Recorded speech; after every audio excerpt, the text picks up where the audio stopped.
ha llegado ya el binomio ganador de esta noche. Se trata de Jimmy Morales, presidente electo, y Jafet Cabrera, vicepresidente electo también. Bienvenidos, les hemos expresado ya nuestras felicitaciones, pero se las volvemos a hacer públicas en esta ocasión. Felicitaciones por el triunfo, una campaña francamente vertiginosa de mayo para acá. Un triunfo con el 70% de la aprobación. Yo quisiera empezar preguntándole al presidente electo, ¿cómo entiende este mandato? ¿Qué mandato cree que le dio la población? ¿Cuál cree que es la misión que lo manda a cumplir a la presidencia? Bueno, muchas gracias. Para iniciar, quiero contarles que me siento sumamente feliz, agradecido con Dios, con la población de Guatemala y con el equipo de trabajo, y comprometido al 100%. El mandato que nosotros hemos recibido es luchar contra la corrupción. Guatemala creo que se manifestó en apoyar a Jafet Cabrera y a Jimmy Morales con una consigna: luchar y cero tolerancia a la corrupción. A partir de ahí ya podemos hablar precisamente de los objetivos que nosotros tenemos sin descuidar todo el resto. Salud, que es lo más urgente. Educación, que es lo más importante, y por supuesto el fomento y el apoyo a todas aquellas personas que producen, que es lo que va a hacer sostenible y sustentable todo lo que nos queramos proponer como nación. Yo quisiera preguntarle al señor presidente electo, parte de la discusión que hemos tenido en esta noche es el difícil panorama y la difícil situación en la que usted recibe Guatemala, un gobierno de transición que ni siquiera termina de entender cuál es el saldo del gobierno en ruinas que nos dejaron. Usted deberá ahora con su equipo de trabajo hacer el recuento de los daños y operar junto a ellos, pero hablábamos sobre todo de la importancia de tener un operador político para el Congreso, un operador político para entender esto, o un equipo por lo menos conformado de operadores. Sabemos que usted ha dado un plazo de aquí a diciembre para dar el nombre de su gabinete. La gran cuestionante que tenemos es, ¿ya tiene ese equipo? ¿Ya tiene a la persona que se hará cargo de este diálogo? Es una inquietud de la ciudadanía.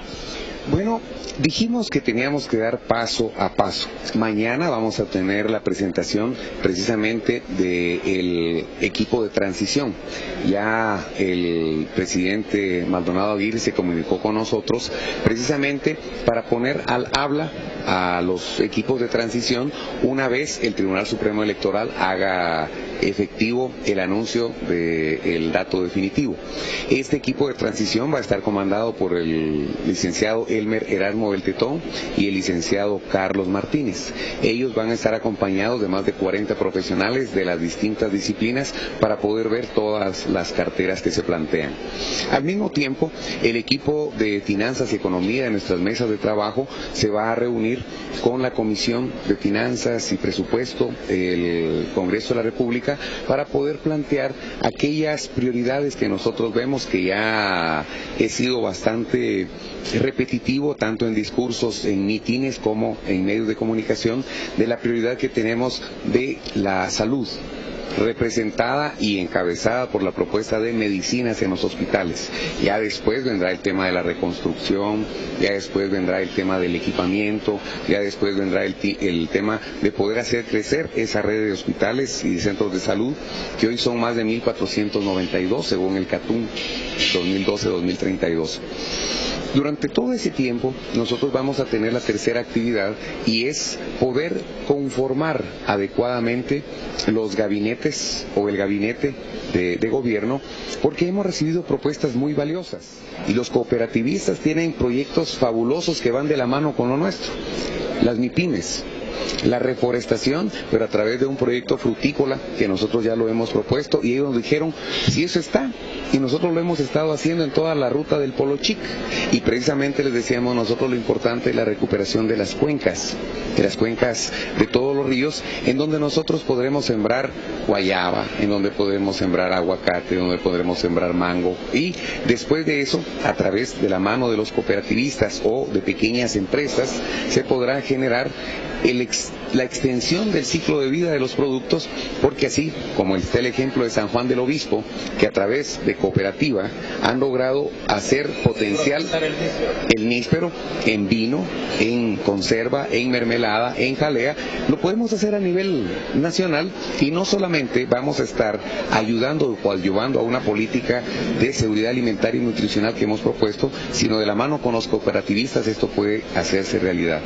También se nos ha acercado la escuela de gobierno con propuestas de perfiles fabulosos, de jóvenes netamente preparados para la carrera política. Nosotros hemos dicho que necesitamos también no esperar leyes para poder hacer cambios.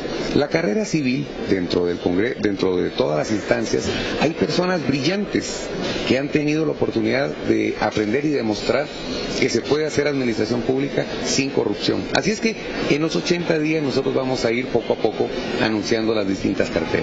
Señores, felicidades de entrada y vamos a ir al tema económico. Un presupuesto que se cifra en 72.000 millones, una de financiación del 25%, una lucha contra la corrupción. ¿Cuáles son los números que ustedes querrían, o los números que ustedes han hecho, o los números que desean, o la realidad? ¿El ciudadano de este país va a pagar más impuestos con ustedes? Nuestro director del tema de planificación, que precisamente ocupa uno de los puestos importantes en Segeplan y que precisamente fue uno de los realizadores del CATUM 2012-2032, plantea la necesidad de sí observar esos 71.000 millones, o esos 71 millardos, por el tema del financiamiento de un programa de inversión social, empezando por las áreas rurales, y que gracias a un acuerdo gubernativo ya no está tan abierto el tema discrecional para la realización de obras, sino empezar por el tema de saneamiento de aguas, pasar por temas de desarrollo rural, por caminos y carreteras, hasta llegar a los centros urbanos. Según el planteamiento de él, sí es imprescindible o es sumamente necesario considerar los 71 millardos.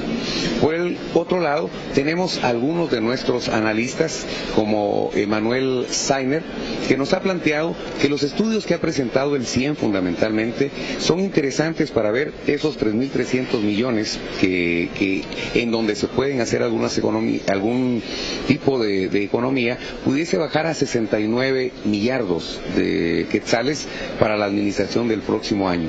En esas discusiones hemos estado y precisamente esos planteamientos son los que se le van a hacer a la Comisión de Finanzas del Congreso. Yo empiezo con el señor vicepresidente electo, pero para que la podamos compartir con el presidente electo, y es, siendo el tema de la corrupción o el combate a la corrupción un tema principal, la COPRED, que ha estado hasta ahora a cargo de la vicepresidencia, que el mismo vicepresidente actual, el vicepresidente Soria, ha planteado que en todo caso hay que cerrarla y transformarla en algo más. ¿Cuál sería el rol, primero, de la vicepresidencia en ese combate a la corrupción y en el tema de la transparencia? Pero lo amarro un poco con el llamado que la plaza ha venido haciendo, y la plaza me refiero a la comunidad que se ha venido manifestando hasta ahora. ¿Qué respuesta o qué mensaje se le puede mandar para que se incorporen y poder respaldar en ese proceso de transición que se tiene que hacer? Pero empieza por el lado de la COPRED y termino con ese llamado a la ciudadanía. Bueno, antes solo un saludo a la población guatemalteca, un agradecimiento por la responsabilidad que nos están adosando. Creemos que esa responsabilidad debe ser compartida con el pueblo de Guatemala. Estábamos hablando del presupuesto, que es algo importantísimo, hay que refundar el presupuesto y una planificación estratégica con objetivos claros y metas medibles podremos sacar adelante. Fuimos capaces con 1.800.000 quetzales de llevar una campaña austera, tenemos la capacidad para poder refundar un presupuesto que puede estar golpeado, pero que va a tener un impacto positivo en cada uno de los renglones que más necesita Guatemala. Respecto a la comisión, yo creo que la responsabilidad es del vicepresidente. La responsabilidad es del vicepresidente, y creo que las comisiones, yo he dicho y lo dije en algunos foros, las comisiones desde el punto de vista académico son propuestas para que no se resuelva nada. Y ya el vicepresidente actual lo está diciendo. Yo creo que el vicepresidente tiene que, con calidad humana, con responsabilidad, pero con ética y moral, transparentar todo el proceso administrativo del gobierno. Si nosotros consideramos que hubiese una comisión que no dependa de la vicepresidencia, de gente, como lo dijimos desde un inicio, de notables, es una palabrita que acuñamos desde hace mucho tiempo con el señor presidente, si eso se diera, qué bueno que hubiera un acompañamiento de un comité o de una comisión, pero que verdaderamente responda a las necesidades del pueblo, transparentando en conjunto con el vicepresidente los actos de cada momento del gobierno. Vicepresidente, perdón, yo solo quisiera hacerle un cuestionamiento. Yo lo escuché el día de hoy al salir del centro de votaciones, que usted decía que iba a dirigir a una mesa de diálogo y usted iba a prestarse a este diálogo intersectorial. Usted en este momento de la transición, ¿quiénes son los grupos, los primeros con los que piensa hacer esos acercamientos? Bueno, yo he estado en acercamientos con, por ejemplo, la Academia de Lenguas Mayas, que tiene propuestas fundamentales para iniciar un proceso de cambio en Guatemala, de dar una educación bilingüe en un país con 25 idiomas, 22 mayas, un garífuna y un xinc, y el español. Es un tremendo reto que tiene Guatemala, pero que ya lo ha dejado 500 años atrás. Yo creo que gente muy valiosa de la Academia de Lenguas Mayas puede ser incluyente para iniciar un diálogo.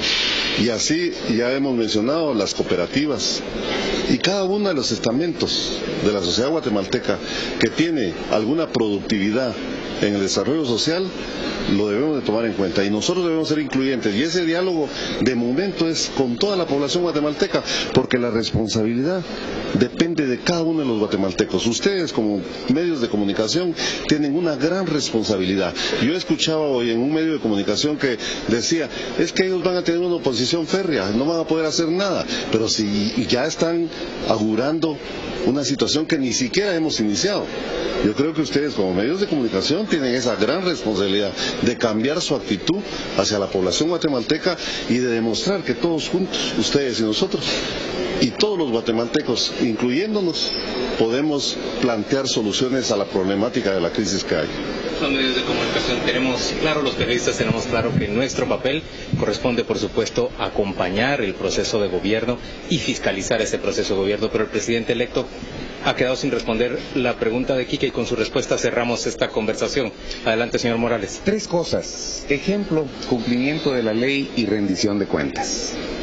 Ejemplo, si la cabeza es honrada, va a tener la solvencia moral para poder exigir a los mandos medios, a los mandos bajos y a todos los que estén en el gobierno que haya una lucha contra la corrupción y un comportamiento de esa misma naturaleza. Cumplimiento de la ley. Guatemala tiene leyes para todo. Algunos reglamentos faltan, pues hagámoslos. Pero el cumplimiento de la ley, artículo 183 de la Constitución de Política de la República, funciones del presidente, cumplir la ley y velar porque se cumpla. Y rendir cuentas. Yo creo que la población va a agradecer que se sepa qué se hizo, cómo se hizo, por qué se hizo, cuánto costó, y es ahí donde está abierta la puerta. Hemos dicho puertas abiertas para que la gente esté enterada de qué se está haciendo, cómo se está haciendo, y que nos ayuden los medios de comunicación y la población a ponerle el cascabel al gato. Si hay algo que no se ve bien, que huele raro, digámoslo. Y entonces ahí, respetando las instituciones, que entre Contraloría General de Cuentas, que entre el Ministerio Público, con el apoyo de la CICIG o todas las instituciones que así sean, y el mismo elemento o la misma institución de la presidencia, poder ser un querellante adhesivo o un querellante aunado a esas demandas de la población. Señores, este es el día más importante de su vida. Cerramos aquí esta conversación. Para Jafet Cabrera, este es el día más importante de su vida. Claro que sí, representa satisfactorio por la forma como entramos a la política. Yo he participado con anterioridad en la política y realmente la política se mercantilizó. Y por eso es que muchos guatemaltecos no pueden participar. Y cuando Jimmy me habla y me dice, metámonos a este proyecto, yo le dije, yo he sido un hombre triunfador. Dirigí el ciclismo de Guatemala y fueron las mejores vueltas del país. Dirigí universidad y fue una época brillante en el intercambio intercultural y de fundación enorme en lo que eran las bibliotecas. Metimos la fibra óptica para internet, fue la primera universidad que lo tuvo. Y cuando hemos hecho las cosas las hemos querido hacer de buena forma. Y le dije a Jimmy, estamos en cero, pero creo que podemos salir adelante. No creímos en ese momento de estar en esta posición, pero el tiempo nos permitió ir conociendo más de cerca, que yo, por ser médico, he conocido la realidad guatemalteca. Y para el terremoto del 76 yo operé mucha gente en Patsicía y Patzún, y me identifiqué con esa gente. Viví enormes procesos en Chimaltenango, en Chiparquí, Cajagualtén, aldeas con mucha pobreza, donde fui a servir como médico. Entonces eso me ha dado una oportunidad de servirle al pueblo de Guatemala, y gracias a Dios he vivido de mi profesión y no he vivido de la política. Y creo que es su día más importante. Voy a tomar las palabras de la Madre Teresa de Calcuta. El día más importante de mi vida es hoy. Mañana será mañana. El pasado se va, el futuro no está. Hoy es el día más importante de mi vida. Y termino, gracias por la oportunidad que nos dan, con las palabras que me dio un amigo, que las hago parte de mi deseo de forma de vida. Ojos al cielo, pies en la tierra. Hoy tengo una responsabilidad grandísima, un mandato que es luchar contra la corrupción, y si eso se tiene que hacer con el ejemplo, la plana es alta. Gracias a ustedes y de todo corazón, éxito en todo lo que hagan. Igual para ustedes, mucho éxito en su gobierno. Un mandato histórico, por cierto. 70% de la población los apoyó. Así que le deseamos lo mejor. Felicitaciones. Vamos a hacer una pausa comercial y volvemos dentro de muy poco para despedir esta transmisión especial.